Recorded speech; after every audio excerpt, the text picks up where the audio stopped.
All right. Here we are. We are in video number 5 of the Speak Like a Leader public speaking training course and series.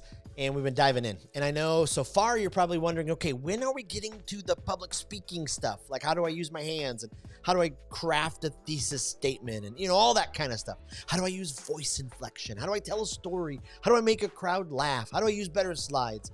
We're going to get there. Trust me, we're going to get there. But we've got to first go through the very practical, very simple, very foundational stuff, because it's what we build everything else upon. It's like my Mustang story that I told you about. We got to make sure the inside is ready to go. We got to make sure it's strong, and we're going to be able to be speaking from a firm foundation. Okay, so we're in episode 5. We're in video 5, and I just have a question for you. We got to figure out if you're an at-hole, all right? Sorry for getting a little vulgar there. But the premise of so much of what we do is speak with people is we say we'd rather speak with people, not at them.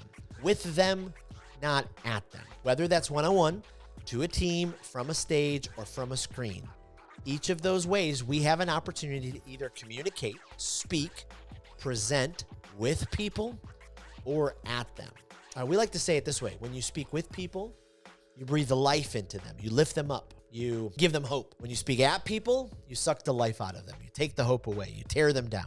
And you can do that when you're speaking in front of people. You may not even realize it at times, but your voice, your body language, your tone, your aggression can all come across that way. Your lack of confidence. So what we want to do in this video is we're going to run through and help you figure out if you're an at-hole. If you're someone who speaks at people. All right, so the first one, I haven't prioritized my own health. There's kind of 5 focus areas we talk about in the course. Do you have a priority for those? Okay, yes or no? 2, I'm consumed with myself, my outward appearance, my likes, all that kind of stuff. Are you consumed with yourself? If that's a yes, then yeah, probably you speak at people. 3, I allow worry to win. I allow worry to win. Will they like me? Am I good enough? Will they like my story? Am I going to close this sale? Does this outfit look great? How's my hair? All of that kind of stuff. I mean, you just worry about and you let it just take over. The next one, my research and study is lacking. Like, you just didn't put in the time. You didn't dive into the problem you're trying to solve for your audience, because so often when we're speaking in front of people, we're solving a problem. We're giving them solutions to the problem. The next one, my prep time is weak and thrown together. Do you just throw your stuff together? Do you scratch it down on a piece of paper and then go? Or do you actually carve out time? Next one, I don't value clarity. I don't value clarity. This is huge. Step 5 of the pathway that we talked about a couple of videos ago, we actually say you got to embrace clarity. You got to make it your best friend. Because if you don't, you're just going to start throwing out all this stuff all over the place. And you're just going to be like, you hope people understand what you're talking about. The next one, I starve my audience from creativity. Do you do, extra slides, images, colors, thoughts, props, toys? One of my favorite guests ever on the Speak with People podcast. Little shout out. If you've never listened to the podcast, we'll put all the show information in the description. But Dr. Christie McMullen, we'll tag her episode. She talked about how you can make your presentations come alive. Like, her book is absolutely phenomenal. And so we'll tag that in there as well. But you don't use any creativity.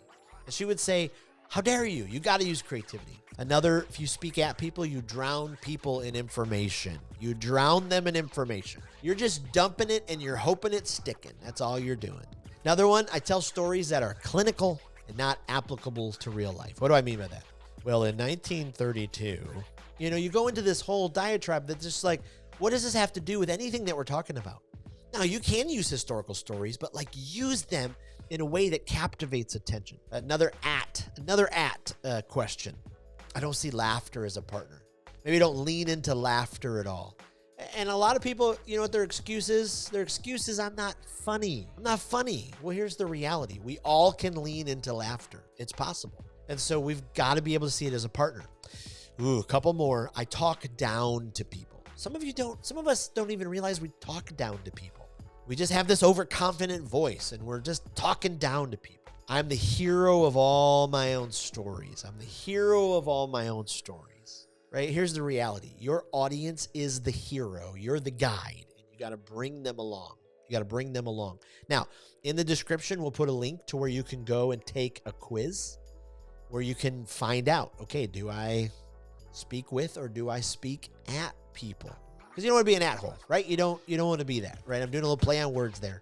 But you want to be somebody who speaks life into people. You breathe the life into them. They look forward to when you get up in front of people. And they can't wait for every word that comes out of your mouth. That's what we want to help you do. And so, okay, video 5. I hope this was really helpful. Guess what? The next video, we're going to talk about, okay, how do you know if you speak with people? You speak with people. All right, make sure you don't miss out. Go to speakwithpeople.com/speaklikealeader. It closes December 22nd. This is I'm sorry, I'll just go on a tangent here. This is such a great priced course. Like, you're going to get so much value out of this. I just know it. All right, thanks so much. We'll see you in the next video.